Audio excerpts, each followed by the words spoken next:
Do you know something most men your age never figure out? Even now, even at this stage of life, you can make a mature woman feel completely fulfilled, deeply satisfied in ways she's never experienced before. And here's the thing, you don't need any special techniques. You don't need to be younger. You don't need to perform like you're 30. All it takes is 5 simple approaches, a little bit of thoughtfulness, and the kind of emotional presence that only comes with experience. Stick with me until the end, and you're going to walk away with something most guys never get. A real edge, built not on tricks, but on genuine connection. I'm Dr. Lily Harper, and for over 15 years I've worked with couples and individuals navigating intimacy, relationships, and wellness through the later chapters of life. I've sat across from hundreds of men and women, people in their 50s, 60s, 70s, and I can tell you this with complete confidence. The men who truly understand mature women aren't the ones with the flashiest moves. They're the ones who understand what a woman actually needs to feel seen, safe, and deeply connected. Before we dive in, I want to take a moment to give a special shout out to someone who really touched my heart. Robert from Phoenix, Arizona, 68 years old, has been watching every single video on this channel and always leaves the most thoughtful, encouraging comments. Robert, thank you so much for your kindness and your support. It genuinely means the world to me. And hey, if you want a shout out like that, all you gotta do is subscribe to the channel and drop a comment letting me know where you're watching from. I read every single one. Now, if you've been following this channel for a while, you already know that I'm passionate about one thing above everything else: helping people like you thrive, not just survive in their relationships as they get older. Because let me tell you, the idea that intimacy fades with age, that is flat out wrong. In fact, for so many people, the best, most meaningful connections of their entire lives happen right here in the second half. You just need to know how to show up for them. So let's get into it. These are the 5 positions, 5 approaches that mature women genuinely can't resist. And I promise you, by the time we're done here, you're going to look at intimacy in a whole new way. Here's something I want you to really sit with before we start. Women in their 50s, 60s, and beyond are not the same as they were in their 30s. And that's not a bad thing. That's actually great news for you, because what they want now is so much more achievable than what they might have chased when they were younger. Back then, it might have been all about intensity, speed, novelty. But now, according to a 2022 study presented at the American Sexual Health Association's annual conference, women over 50 consistently ranked emotional connection as the single most important factor in their intimate satisfaction. Not technique, not stamina, emotional connection. What that means for you is simple. The man who makes a mature woman feel truly understood, truly respected, truly present, that man wins every single time. Keep that in mind as we go through each of these 5 approaches. The first one is all about closeness. Full body, skin to skin, heart to heart closeness.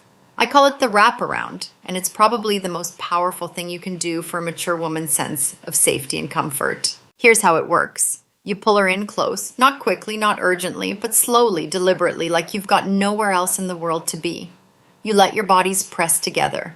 You feel each other's warmth. Your movements, if there are any, are slow and rhythmic. No rushing, no chasing some finish line. The whole point is the closeness itself. I know some of you guys might be thinking, that sounds almost too simple, but hear me out. Research out of the University of California, San Francisco has shown that gentle, sustained physical contact, the kind where 2 bodies are just there together, actually lowers cortisol levels. That's the stress hormone. And it triggers oxytocin, which people sometimes call the love hormone or the bonding hormone. What that means in plain English is this. When you hold a woman close and let her feel that warmth without any agenda, her whole nervous system relaxes. She doesn't just feel good, she feels safe. And for a mature woman, feeling safe is everything. Now here's a little extra touch that takes this from good to incredible. While you're holding her, softly run your hand along her back. Nothing dramatic, just a gentle, steady motion. And if the moment feels right, say something quietly and real simple like, "I've got you," or "I'm right here." You don't need a speech. You don't need to be Shakespeare. Those 3 or 4 words, said softly in that moment, land deeper than you might ever imagine. And one more thing about the wraparound. Don't try to lead. Don't try to control the rhythm. Instead, feel her breathing. Match it. Slow down to meet her pace. When you do that, when you actually synchronize with her instead of barreling ahead at your own speed, the connection that happens is something words can barely describe. The second approach is what I call the face-to-face. And this one is all about eye contact, which I know might sound a little intimidating at first, but stay with me because this is genuinely powerful. Facing each other directly, looking into each other's eyes, this isn't just romantic in a movie kind of way. There's real science behind it. A 2019 study from the National Institute on Aging found that mutual gaze, actual sustained eye contact between two people, activates the parts of the brain associated with empathy and trust. When you look at someone and they look back at you, something happens neurologically that fast-tracks emotional bonding. For mature women especially, being truly seen by a partner is one of the deepest forms of intimacy there is.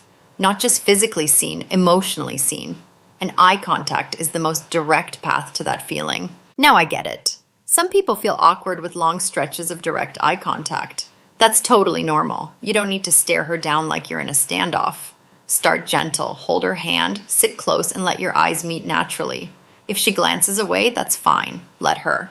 Don't make it weird by forcing it. Just let the connection build gradually, at whatever pace feels comfortable for both of you. And when you're looking at her, smile. Not a big cheesy grin, just a soft, warm smile that says, "I'm happy to be right here with you." Combine that with something like, "I'm so glad we have this time together." And I'm telling you, guys, you'll see her whole face change. Her shoulders drop, her breathing slows. She leans in.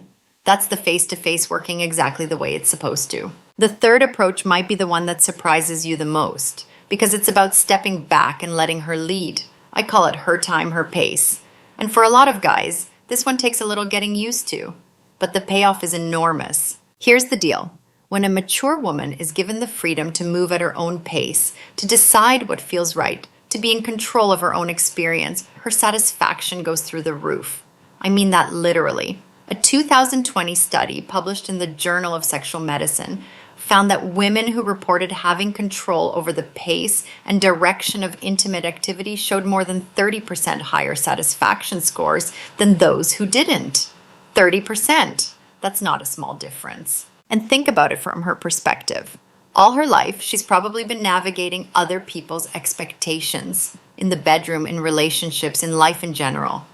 When you give her the space to just be, without performing, without meeting some external standard, that is a gift. That is one of the most respectful things you can do. Your job in this one?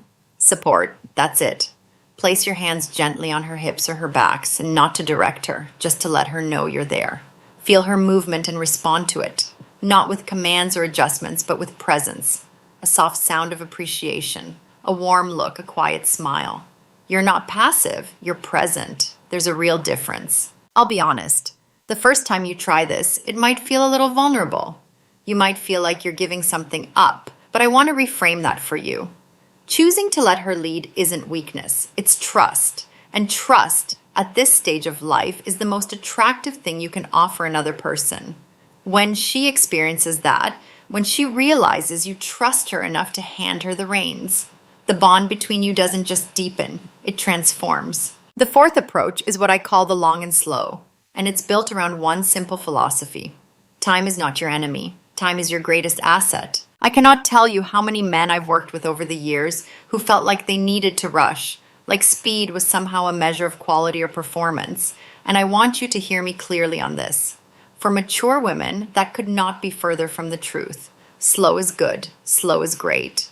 Slow is what she's been wanting her whole life, and probably didn't get nearly enough of when she was younger. Research from the Mayo Clinic's Department of Integrative Medicine has shown that extended, unhurried, intimate contact in older adults measurably improves heart rate variability, which is basically a marker of how relaxed and balanced your nervous system is. In plain terms, taking your time isn't just emotionally better, it's physiologically healthier. You're literally doing your body a favor. Here's the key to making the long and slow work. Breathe together. I know that sounds almost too simple, but it's genuinely one of the most connecting things two people can do.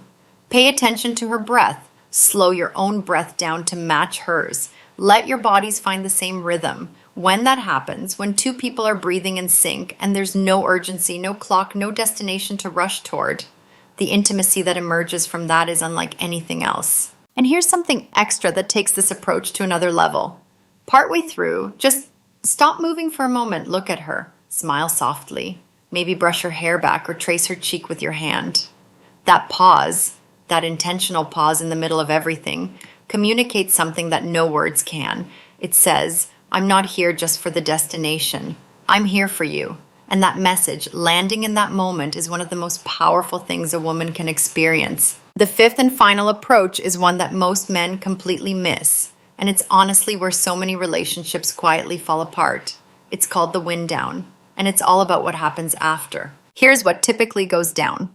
Things reach their peak, and then most guys check out. They roll over, they fall asleep, maybe they grab their phone. And look, I'm not here to throw anyone under the bus. That's just how a lot of men are wired. But I want to tell you something important. For a mature woman, those first 10 to 20 minutes after intimacy are critically important. What you do in that window determines, more than almost anything else, how she feels about the entire experience. Research from the University of Michigan's Department of Psychology found that post-intimacy physical affection and verbal affirmation significantly predicted relationship satisfaction in adults over 50. Significantly. Not slightly, significantly. The way you show up after is what she carries with her. It's what she remembers. It's what makes her think, hours later or even days later, I'm so lucky to have this person. So here's what the wind down looks like. After things come to their natural conclusion, you stay close. You hold her. You let the warmth linger. You don't check your phone. You don't turn on the TV. You're just there together, breathing, maybe saying nothing at all for a few minutes. And then when it feels natural, you say something like, that was really beautiful, or I'm so grateful for you, or just a simple, quiet, thank you. Not performed, not scripted, just real. Run your hand gently down her back. Play with her hair if she likes that. Let her feel you still there, still caring, still connected, even now that the main event is over. Because here's the truth. The wind down isn't the end of intimacy. It is intimacy. It's the part that matters most to her heart. I had a patient, I'll call her Susan, she's 67, lives in Santa Fe, New Mexico, and she told me something I'll never forget. She said, Lily, I've been with men who were technically great in bed, but the one who really got to me, the one who made me feel actually loved, was the one who held me afterwards like he didn't want to let go. That's it. That's the whole thing right there. Don't let go too fast. Now, I want to take a step back and talk to you about something a little deeper. Because maybe you're watching this and somewhere in the back of your mind there's this voice that says, is it too late for me? I'm 63 or 68 or 72. Am I past my prime for this stuff? I hear that voice in a lot of the men I work with. And I want you to know, it is lying to you. Age is not a limitation on intimacy. Age is a qualification. The patience you've developed over decades of living. The way you've learned to slow down and appreciate things you once rushed past. The capacity for real emotional depth that you simply didn't have at 25. These are not consolation prizes. They are genuine advantages. They are what mature women are looking for. I also want to address something that came up in comments from some of you in the community. A few folks mentioned feeling like past experiences, either their own or their partners, left some emotional baggage around intimacy. Maybe things happened in previous relationships that made getting close feel complicated. Maybe there were years where intimacy felt like a performance instead of a connection. Maybe, like one viewer shared, there were moments earlier in life that left some hurt behind. If any of that resonates with you, I want you to hear this directly from me. Healing is possible. The approaches I've shared today, the closeness, the eye contact, the patience, the letting her lead, the staying present afterward, these aren't just techniques, they're actually forms of repair. When a woman or anyone experiences intimacy that is slow and safe and respectful, it doesn't just feel good. It actually rewrites the emotional narrative. It says this is what it can be, this is what it should have been, and that is genuinely powerful. I also want to mention, because I think this is important, that everything I've talked about today works both ways. Yes, I've been speaking primarily to the men in the audience, but several women in this community have also reached out. And what they've shared with me is that these same principles, the emotional connection, the patience, the presence, the aftercare, are exactly what they've been wanting someone to understand about them. If you're a woman watching this and nodding along, know that you are seen here too. And if you know a man in your life who could use this perspective, feel free to share it with him. Sometimes the best gift you can give someone is a new way of seeing. I want to leave you with something that one of my patients, a woman named Carol, 71 years old, originally from Boston, lives in Austin now, told me a few months ago. She said, "Dr. Harper, I feel more loved right now than I did at any point in my 30s or 40s. My husband isn't doing anything dramatic. He's just present. He's just there, and that's everything. Nothing flashy, nothing performative, just presence, just care. Just two people at this beautiful and underrated stage of life, choosing each other with intention and tenderness every single day." That is what all 5 of these approaches point toward. They're not tricks. They're not hacks. They are doorways. Small, practical doorways into the kind of intimacy that most people spend their whole lives chasing, and only some are lucky enough to find. And you can find it. I genuinely believe that. I've seen it happen too many times to doubt it. So here's what I want you to do. Think about the one approach from today that resonated with you most. The one that made you think, yeah, I could do that better. And I want you to try it. Not perfectly, not with a big buildup. Just try it. Tonight or this weekend or the next time the moment arises. Just bring a little more of that intention into the room and see what happens. And then come back here and tell me about it. Seriously, drop a comment below. Tell me which of the 5 you're going to try first. Or tell me where you're watching from. I read every single comment and I love hearing from this community more than you know. If this video gave you even one new idea, one shift in perspective, one small dose of encouragement, please hit that like button and subscribe to the channel. I put out new content regularly on exactly these kinds of topics. How to build deeper connections, how to show up for the people you love, how to live fully and love well at every age. Because here's the bottom line, you are not past your prime. You are right in it. The life experience you carry, the emotional depth you've developed, the capacity to truly be there for another person, that is your greatest strength. Use it. I'll see you in the next video. Take care of yourselves and take good care of each other.